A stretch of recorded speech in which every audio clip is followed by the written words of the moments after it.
Bismillah. Yang pertama tentang tasawuf. Seperti apa sih tasawuf? Seperti apa sih sufi? Dan bagaimana sih jiwa seorang sufi itu? Ini teori-teori yang saya ambil malam hari ini banyak dari kumpulan risalah beliau. Risalah Al-Junaidiyah. Jadi ada satu torekot Junaidiyah yang salah satu torekot Mu'tabaroh di Indonesia juga berkembang di beberapa daerah. Kalau itu sudah torekot biasanya sudah institusi, ada mode-mode asketiknya sendiri. Cuma malam hari ini kita tidak masuk ke torikotnya, kita ambil petuah-petuah ajaran-ajaran beliau. Yang pertama, tasawuf. Tasawuf adalah itu kalimatnya Imam Junaid. Allah menjauhkanmu atau mematikanmu dari dirimu sendiri dan menghidupkanmu di dalamnya. Jadi kita hidup, seorang sufi itu berarti hidupnya adalah menepikan dirinya dan menghidupkan Allahnya. Seandainya kamu bayangkan dalam dirimu itu ada dua tombol, yang satu kalau diklik terus lagunya, nyanyiannya lagu dunia, yang satu kalau diklik yang lagunya lagu ilahi, ketuhanan. Sufi itu yang diklik yang ketuhanan. Jadi hidupnya hidup ala ilahi, tidak ala manusiawi.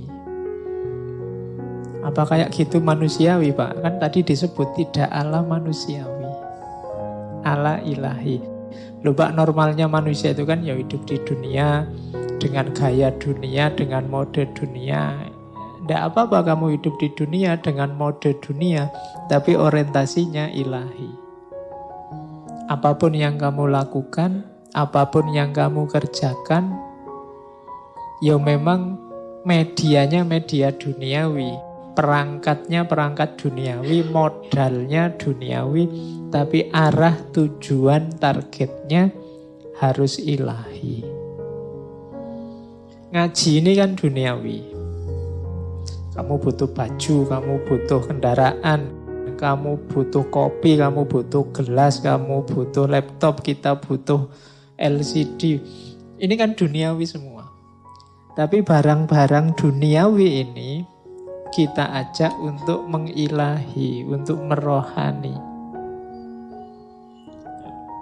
Kalau kopi itu kamu ajak melekan nonton sepak bola misalnya, itu kamu ajak duniawi. Tapi kalau kopi kamu jadikan media untuk melekan ngaji, bukan ngaji filsafat lah, gak mungkin kamu melekan ngaji filsafat. Ya.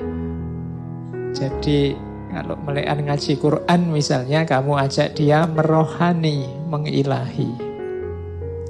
Kalau motormu kamu ajak jalan-jalan ke mall, ya dia sedang menduniawi. Tapi kalau kamu ajak ke masjid untuk jamaah, dia kamu ajak untuk merohani, mengilahi.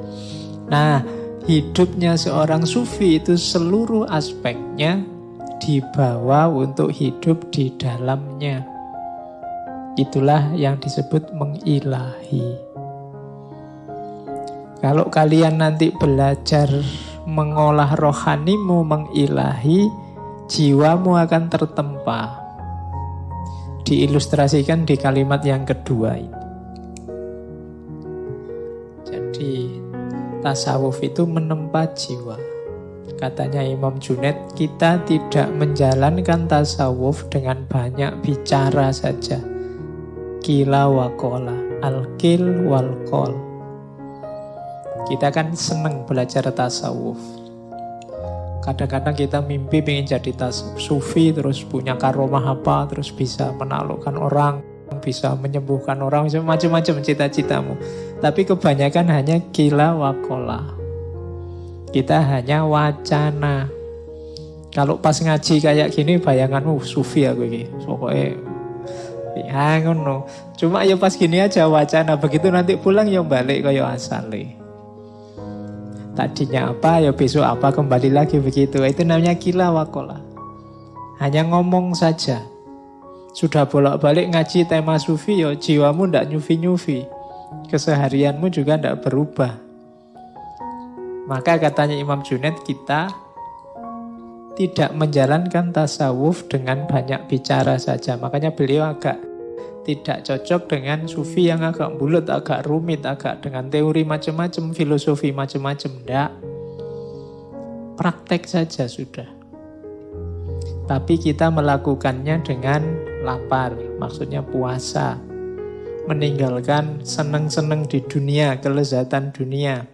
Dan melepaskan segala hal yang menyenangkan dan indah. Karena tasawuf adalah kemurnian hubungan dengan Allah yang dasarnya menghindari kesenangan dunia. Jadi sufi itu hidup di dalam Allah dan praktekkanlah, jangan cuma diteorikan. Itu tuntunan dari Imam Junaid. Kalau sukses, di situ nanti lahir Islam yang rahmatan lil alamin. Kaum sufi adalah seperti bumi. Semua kotoran dicampakkan kepadanya, namun tidak menumbuhkan kecuali segala tumbuhan yang baik. Bumi itu kan tempat sampah yang sejati. Kamu buang sampah ya ke bumi, melakukan yang jelek-jelek juga di bumi. Tapi bumi selalu memberikan yang baik-baik.